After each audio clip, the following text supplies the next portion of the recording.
Okay, let's say it's a beautiful summer evening, and you're heading up Route 51 from Uniontown.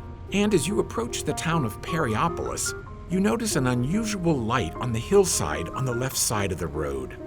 There, sitting back a bit off the highway, is a Dairy Queen with a beautiful old neon sign, which you might call a vintage roadside work of art. You decide to pull in. The sign is just one of the many good reasons to stop. I got my usual small cookie dough blizzard. Well, this is local. This is our town, and it's my birthday, and I wanted a hot fudge sundae. She's seen this place, and she screamed at me, told me to pull over. So we came and got Dairy Queen. I order a sundae with chocolate syrup and marshmallow. A cookie dough blizzard with cocoa fudge instead of hot fudge, and then extra cocoa fudge. Chocolate milkshake. I got a strawberry milkshake. Classic peanut butter sundae. Yep. I usually get a banana split. Banana split with pecans. Peanut butter parfait. That's what I had earlier today. I have to go with a cup of sprinkles. Cookie dough is a classic, but sometimes I'll change it up. Like anything, really. I like the peanut butter bash. It has chocolate and peanut butter. My favorite is the Reese Pieces Blizzard. Very good. Mm-hmm. Very good. My favorite would just be a plain old vanilla cone. It's the best. It's simple, the cone, the Dairy Queen, you're good to go. That's Jackie Horwat. She and her husband, Doug, keep this place sweet and popular. Soft serve brings people. It's better than scoop, I think. This place, a lot of memories. It's been here a long time.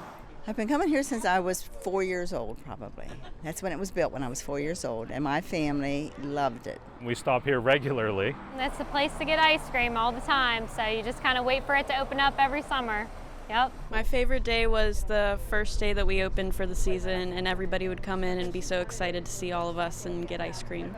I actually used to work at Dairy Queen. It's a regular stop all the time. And it's my once a month thing.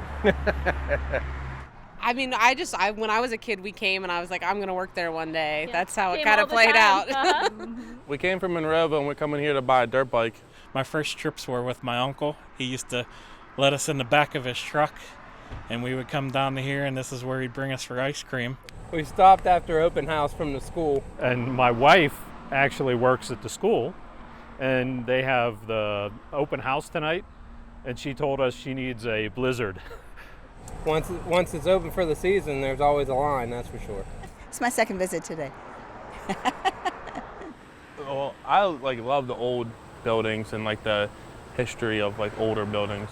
And Jackie knows some history of this place. Back in 1963, this Dairy Queen was built by my mother's uncle George, would be my great uncle, George Rabidash. He owned a Dairy Queen in Masontown that had this sign on it. The road sign that's out there came from a Masontown store. Whenever they built this one, they brought it from another store. Yeah, it's older than this building. The building was put up in '63. 1980, my mom and dad purchased it from my uncle, and then probably about 2000, my husband and I started running it. So it's been in the family forever. I do love it. A little hectic sometimes. It's hard. It's getting harder every year. Yes, we are a Dairy Queen. Yes, we are a franchise, but we're more of a mom and pop because it's not as busy as a lot of the other Dairy Queens. But that sign is a draw, a beautiful reminder of American roadside culture. That sign is old school. It's still the original, neon. It's not LED or anything. That's one of the coolest things. It's one of the only Dairy Queens that has the original neon sign. So that's, it's almost like a landmark. Yeah, it's nice that they kept it and it still works.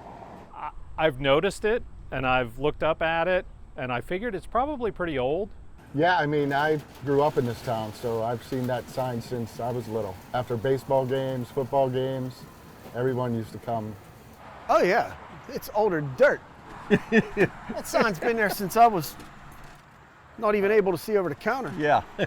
It's been here as long as we can remember. I like the aspect of the sign. I love the sign too. It's old school. To be honest, I never noticed it until you told me that. I'm being honest with you. We had people always come here taking pictures, blocking the drive-through. All the time. I always get people stopping to take a picture of the sign. They'll pull in the daytime and take pictures. I tell them, if I see them doing it, I'll say, you should come back at night. It's really nice at night. I mean, look how well that thing stood the test of time. That's right. Right? The cone, that's iconic, the Dairy Queen swirl. Yep. Well, Doug is the one who goes up on the roof regularly to check on the sign. He keeps a close eye on it. He knows what makes it work. We try to keep it running. The sign's made of porcelain, so that's why it can't really be painted, because you would ruin it by painting it. So it's made by Leroy Signs back in the early 60s, and it's weathered, but it's still hanging in there. It's still structurally sound, and we try to keep the top of it painted and everything up to par so we can at least light it up at night. I love the neon. Just the nostalgia of it. It's great. It attracts people at night. Daytime you don't see it so much, but when it gets dark out, it really brightens up the place. It's a chore to keep it going, especially over the years. We have hailstorms, you know, they'll break the glass, but it's worth having it. Dairy Queen gave us a little bit of a hard time keeping that sign out there. They wanted us to get rid of the sign, but because we have the new style sign on our road sign, they allowed us to keep that sign. Since we keep it in good shape too, we do get it worked on and make sure it runs. If the light's on, we're serving ice cream. You come underneath the neon sign at night. Love it. At dusk, we'll turn it on, and then we'll shut it off when we close. Well, whether the neon is off or on, if you're passing through the neighborhood, you might want to get off Route 51 onto Independence Street and head into the middle of the town. The main streets of Perryopolis were designed to all come together like spokes in the center of the town, a hub.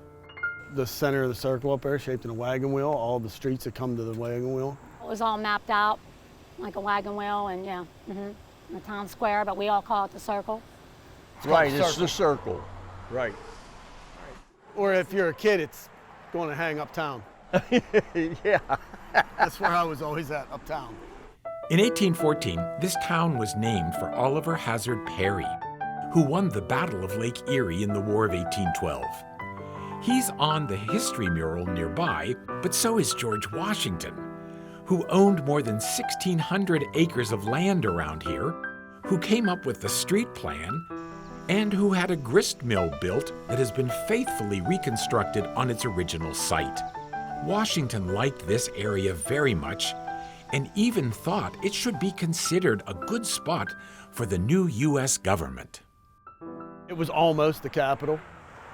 Of the United States. Of the United States. This was supposed to be the capital, United States capital. It was all planned out, that's the rumor and the story. It's what they say. That's what I've always been told. And we have a nice little town here. Perryopolis, great history, and a great neon sign on the Dairy Queen.